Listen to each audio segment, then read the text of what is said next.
You ready to let the dogs out? What? Do what? From the All Indiana Podcast Network. Join Pet Pals TV's Patty Spitler as we celebrate our furry friends. Cats, dogs, and all the critters in your family. Celebrate the bond between pets and people and meet Hoosier heroes saving four-legged lives. I love it. Good. I'm glad. It's the Positively Patty Podcast. I can't wait anymore. Me neither. Now, your host, here's Wish TV contributor Patty Spitler. Coming up today on the Positively Patty podcast, we have the incredible Barney Wood, reporter, photographer, and also our species specialist. Today, we're going to find out more about bats. We need to know more, and we need to know why we need them. Yes, we need bats. Coming up on the Positively Patty podcast. Your day moves fast. Your news should too. That's why there's a new and improved Wish TV app, bringing you more local news, breaking alerts, live streaming, weather forecasts, radar, and Indiana sports, all in one place. Customize your news feed to see the stories that matter most to you and get the information you need when you need it. Download the new and improved Wish TV app today on iOS or Android and take News 8 with you everywhere.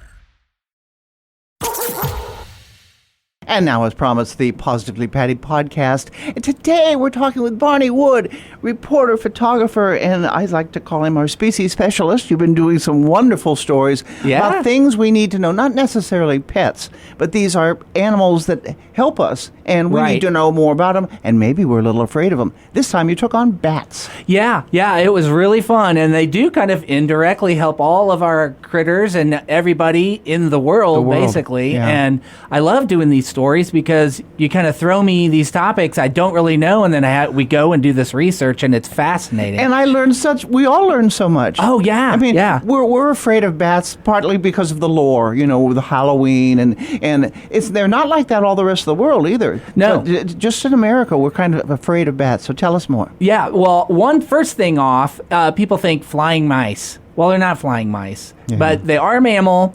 They have like one pup a year. They're crucial to our crops. Just eating the pests alone is incredible. Like one little bat in Indiana can eat up to like 5,000 mosquitoes in one night. So 5,000 mosquitoes in one night? That's just one bat. So, and then they're very crucial to like corn crops here in Indiana, and they eat moths and beetles and any kind of flying insect. Okay. And they're just excellent at it. They're better at pest control than insecticide or anything else. So we have to keep them going. It's not poison, because once you do that, like poison, let's say you poison because you want to get rid of the mice. Well, then the owls eat the mice. Exactly. It's a chain reaction. It doesn't affect just one species. And I didn't know how much we need bats, too, which you illuminated in your story. Yes, we do. And they're in danger right now. There's this fungus that's come from Europe, they think. These things are theoretical. Oh, that was another thing. Oh, white nose? Yeah, the white nose. All this information on bats, it just illuminated the fact how much we don't know and how much we think we know. We still are learning so much, but this white nose syndrome, they believe came from Europe and came in through New York and went in, got into the caves, and it can spread bat to bat, cave to cave. One theory is that a caver went in with contaminated clothes, and that's how it got into the bats and all that. And so it makes this fungus around their nose. And a lot of the bats in caves hibernate, and hibernation is so sensitive.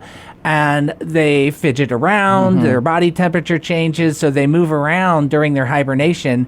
In essence, they become dehydrated and they starve to death. Yeah. And some of these populations have been decimated by 90%. Oh, yeah. But there's more than one type of bat, too. I mean, there's all different, it's like 14,000 different species of bats? Yes. I mean, I think there's wild. like, in Indiana alone is 12 different species of bats. Whoa. Just in Indiana alone. Some bats, and this is interesting, some bats migrate and hibernate, and then some bats just hibernate. Yeah. And there's no vampire bats. Yeah. So. Oh, and why do they have... Oh, but maybe in Texas there are. Yeah. What was I going to say? Oh, I was going to say, what, they hang upside down, and Yeah. which is, I think is adorable. But why do they do that? Well, they don't. They're the only mammal that can truly fly. Which I didn't know. We didn't have know. flying squirrels in Indiana, But they're gliders. But gliders, bats yeah. actually can propel themselves, Yeah. but they're not good at propelling themselves off the ground. So they hang upside down, and that they kind of release Yeah. releases and launches their flight path. It also keeps them away from predators, and it's fascinating the way their body is. If I could say this word right, they're chiroptera. Better than I could say it. Is that right, Dr. Lisa? Is it chiroptera, I believe? Wow. And it means hand. So they actually have like hands. Oh, my. And so their knees are backwards. And so when they hang upside down, they kind of lock in place. Huh. And they don't expel any energy. So Wow. they... it's just, and then when they flex and they launch and they take off. Yeah. Yeah. And the final thing I want to talk about is we need more bat boxes, don't we? We do. I want a and bat box. Those are, you can find those on like the DNR website, information on how to build those and where to place them, and just leave them alone. They'll eventually find them, but that would be very tempting to go look in there. Yeah, But yeah. the way I talked to Emily Sweet, who is a DNR naturalist, and she just said they'll eventually find it. So, it kind of reminds me of bees. Yeah. People yeah, like beekeeping yeah. to help the bees. So you don't kinda need to have- put a sign out like for rent or anything Right. like that. They just find they find it. They find it. Also, dead trees. They'll find dead trees. So if you have a dead tree on your lot, maybe Yeah. think about keeping it there. I love it. I love Yeah. it. Bats, bats, bats. Going batty. I think we use that term quite a bit lately.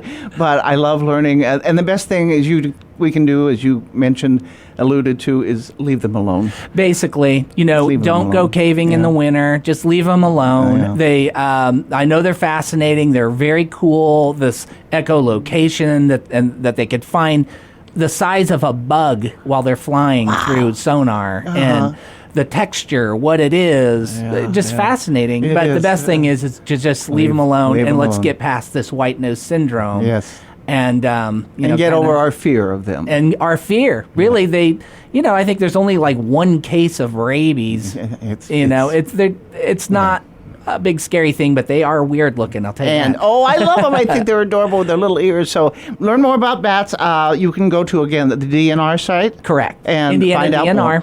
Indiana DNR. Okay. And of course, listen to Barney. He knows more about all those species. He's our species specialist. Yeah. And we'll look for more reports from you. You do a wonderful job. Well, thanks, Patty. I really enjoy it. This is so fun. Thank you. And thank you also to Dr. Lisa Wood, his wife, who does all the backup work.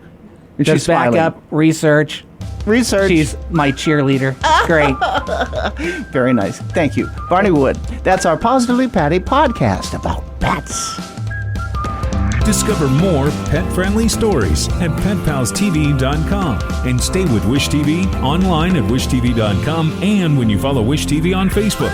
Be sure to like and subscribe to this podcast and discover more great podcasts from the All Indiana Podcast Network now at allindianapodcastnetwork.com.